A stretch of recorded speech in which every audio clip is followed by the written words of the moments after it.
Я снял свое колечко, чтобы показать то, что реально лепятся жениха пельмени. То есть здесь все идеально подходит.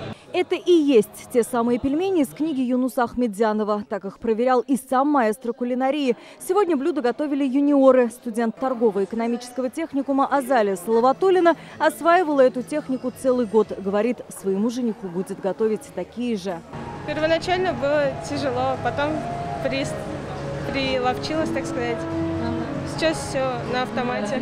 Идеальная нарезка, однородное тесто – это на самом деле тот спектр, та техника, которая представлена в книжке.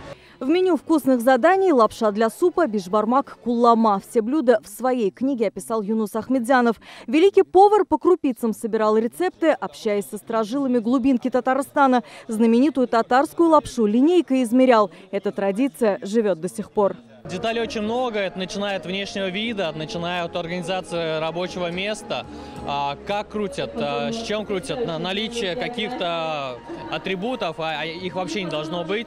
Казань заслужила звание лучшей гастрономической столицы России. Так и конкурс перешагнул традиционные кулинарные границы. И тут даже всем известный шпишмак можно было увидеть в новом формате – из яблок и кураги. Михаил Павлов родом из Чувашии, работает в казанском ресторане. Сегодня на суд жюри, от него пышки. Живое тесто и вкусный торт.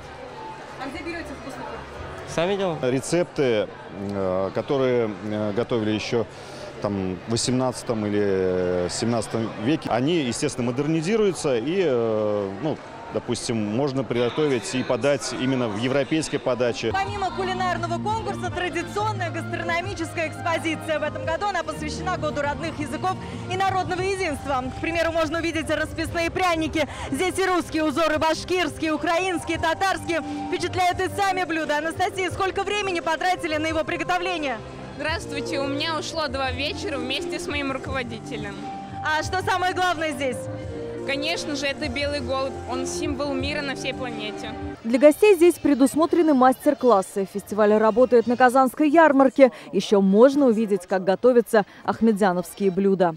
Алия Хайрудинова, Марат Зайдуллин, ТНВ, Казань. Закажи рекламу на ТНВ. Телефон в Казани 5 705 100.